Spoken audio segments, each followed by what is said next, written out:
Assalamualaikum warahmatullahi wabarakatuh.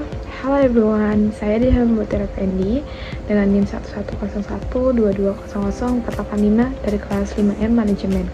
Pada mata kuliah Sistem Informasi Manajemen kali ini, saya akan membahas mengenai materi Sistem Informasi Sumber Daya Manusia dengan dosen pengampu Bapak Sigit Auliana, Eskom, Mkom, Universitas Bina Bangsa. Oke, untuk slide pertama, apa sih Sistem Informasi Sumber Daya Manusia itu? Jadi, Human Resource Information System atau HRIS adalah program aplikasi komputer yang mengorganisir tata kelola dan tata laksana manajemen sumber daya manusia di suatu perusahaan guna mendukung proses pengambilan keputusan atau bisa disebut dengan Decision Support System dengan menyediakan berbagai informasi yang dibutuhkan. Adapun informasi yang termuat mengenai beberapa kebutuhan akan pegawai dalam sebuah organisasi. Informasi perekrutan pegawai, informasi data pegawai, informasi pengelolaan pegawai selama menjadi bagian dari organisasi tersebut, dan informasi mengenai pemberhentian pegawai di suatu perusahaan tertentu. Berikutnya ada fungsi sumber daya manusia. Yang pertama ada shaping atau implement. Fungsi ini terdiri dari 3 aktivitas penting, yaitu ada perencanaan, penarikan, dan seleksi sumber daya manusia. Sebenarnya, para manajer bertanggung jawab untuk mengantisipasi kebutuhan sumber daya manusia. Dengan semakin berkembangnya perusahaan, maka para manajer menjadi lebih bertanggung jawab pada Departemen Sumber Daya Manusia untuk mengumpulkan informasi mengenai komposisi dan keterampilan tenaga kerja saat ini. Poin kedua ada performance evaluation atau bisa disebut dengan sumber daya manusia merupakan tanggung jawab Departemen Sumber Daya Manusia dan para manajer. Para manajer bertanggung jawab utama untuk mengevaluasi bawahannya dan Departemen Sumber Daya Manusia bertanggung jawab untuk mengembangkan bentuk penilaian kinerja yang efektif dan memastikan bahwa penilaian kinerja tersebut dilakukan oleh seluruh bagian perusahaan. Yang ketiga ada compensation atau kompensasi. Hal ini kompensasi atau reward dibutuhkan untuk koordinasi yang lebih baik antara Departemen Sumber Daya Manusia dengan para manajer. Para manajer bertanggung jawab dalam hal kenaikan kerja, sedangkan Departemen Sumber Daya Manusia bertanggung jawab untuk mengembangkan struktur gaji yang lebih baik. Sistem kompensasi yang memerlukan keseimbangan antara pembayaran dan manfaat yang diberikan kepada tenaga kerja. Yang keempat ada training dan development. Nah, ini memiliki arti Departemen Sumber Daya Manusia bertanggung jawab untuk membantu para manajer menjadi pelatih dan penasihat yang baik bagi bawahannya, menciptakan program pelatihan dan pengembangan yang efektif bagi para karyawan baru atau yang bisa disebut dengan orientasi maupun yang sudah ada pengembangan keterampilan. Terlibat dalam program pelatihan dan pengembangan tersebut memperkirakan kebutuhan perusahaan akan program pelatihan dan pengembangan serta mengevaluasi efektivitas program pelatihan dan pengembangan. Yang kelima ada employee dan relation. Dalam perusahaan yang memiliki serikat pekerja, Departemen Sumber Daya Manusia berperan dalam melakukan negosiasi dan mengurus masalah persetujuan dengan pihak serikat kerja tadi. Nah, yang keenam ada namanya saving and healthy. Setiap perusahaan wajib untuk memiliki dan melaksanakan program keselamatan untuk mengurangi kejadian yang tidak diinginkan dan menciptakan kondisi yang sehat. Tenaga kerja perlu diingatkan secara terus-menerus tentang pentingnya keselamatan kerja. Suatu program keselamatan kerja yang efektif dapat mengurangi jumlah kecelakaan dan meningkatkan kesehatan tenaga kerja secara umum. Dan poin yang terakhir ada namanya personal resource atau dalam usahanya untuk meningkatkan efektivitas perusahaan, Departemen Sumber Daya Manusia melakukan analisis terhadap masalah individu dan perusahaan serta membuat perubahan yang sesuai. Masalah yang sering terjadi diperhatikan oleh Departemen Sumber Daya Manusia adalah penyebab terjadinya ketidakhadiran dan keterlambatan para karyawan, bagaimana prosedur penarikan dan seleksi yang baik, dan penyebab ketidakpuasan tenaga kerja tersebut. Di sini ada 4 kegiatan utama dari sumber daya manusia. Yang pertama ada perekrutan dan penerimaan, pendidikan dan pelatihan, manajemen data, dan penghentian dan ADM tunjangan.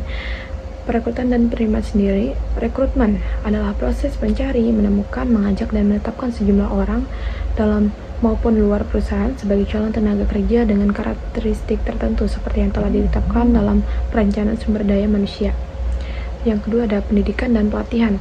Pendidikan dan pelatihan memiliki fungsi untuk menjaga kualitas sumber daya manusia dalam organisasi melalui berbagai aktivitas pelatihan, pendidikan, dan pengembangan sebagai upaya peningkatan kemampuan dan keterampilan kerja.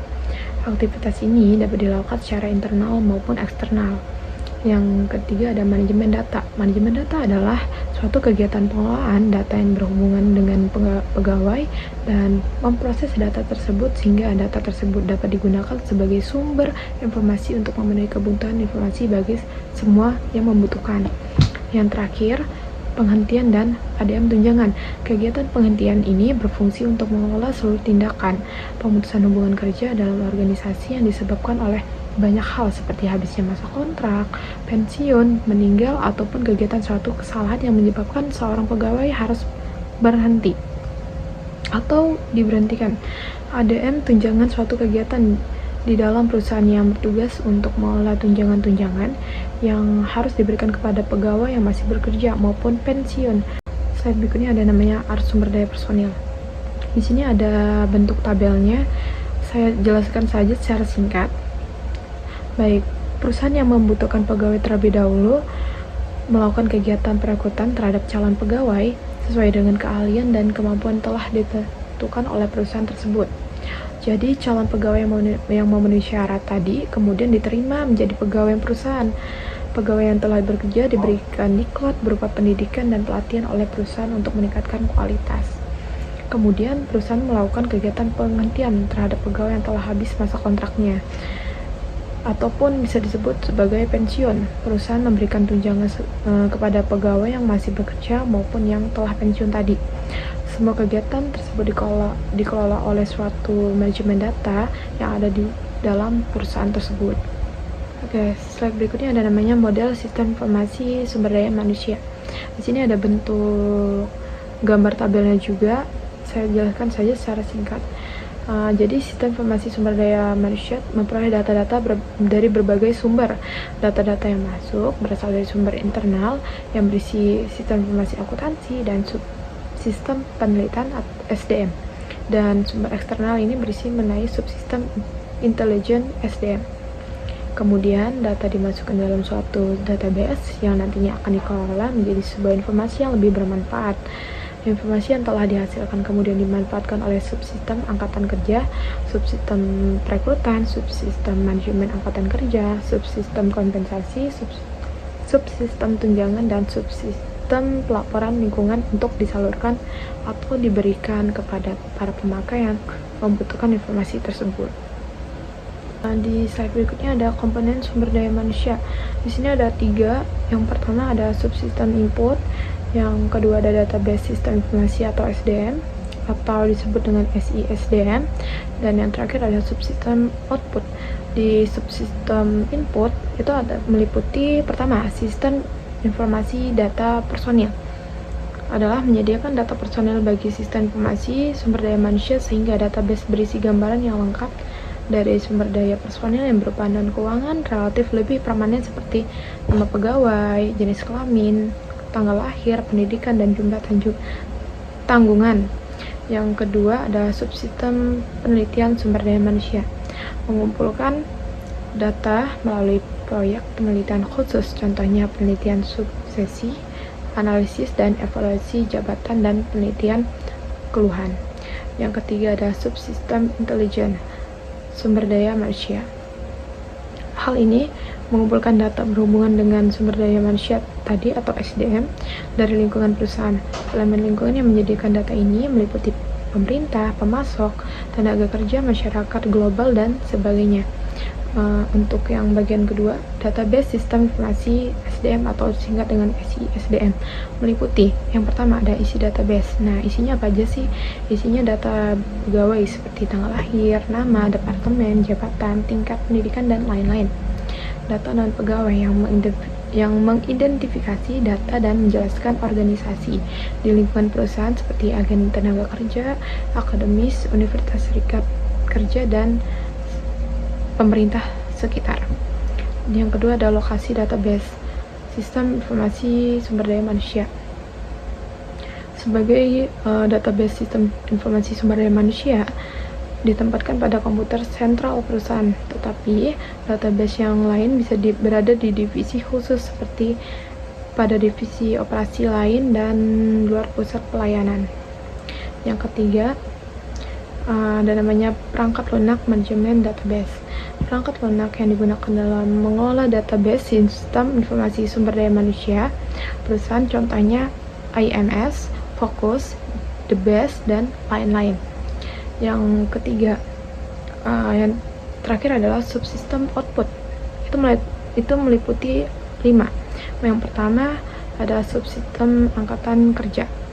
Jadi di subsistem perencanaan angkatan kerja meliputi semua kegiatan yang memungkinkan manajemen untuk mengidentifikasi kebutuhan pegawai di masa datang, seperti perbuatan organisasi, peramalan gaji, analisis, atau evaluasi jabatan. Yang kedua ada subsistem perekrut, meliputi 2 aplikasi perekrutan yaitu penelusuran pelamaran dan pencarian internal. Yang ketiga ada subsistem manajemen angkatan kerja, meliputi penilaian kerja, pendidikan, dan pelatihan, mengendalikan posisi, relokasi, keahlian atau kompetisi, suksesi, dan pendisiplinan. Yang keempat ada subsistem kompensasi, mengidentifikasi segala bentuk informasi yang berkaitan dengan balas jasa terhadap apa yang telah dikerjakan oleh karyawan, meliputi peningkatan penghargaan gaji, kompensasi eksekutif, intensif bonus kehadiran, dan lain-lain. Dan yang terakhir ada namanya subsistem benefit. Ini meliputi beberapa besarnya pensiun yang diperoleh oleh seorang karyawan dan masa lama kerjanya.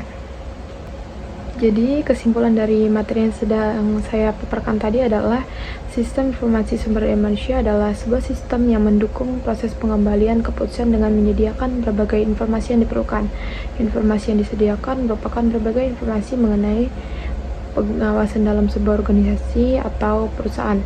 Sistem informasi sumber daya manusia sangat penting dalam suatu perusahaan, karena kesuksesan suatu perusahaan salah satunya ditentukan oleh kualitas dari sumber daya manusia itu sendiri yang berada dalam perusahaan tersebut. Sekian presentasi materi yang telah saya paparkan hari ini.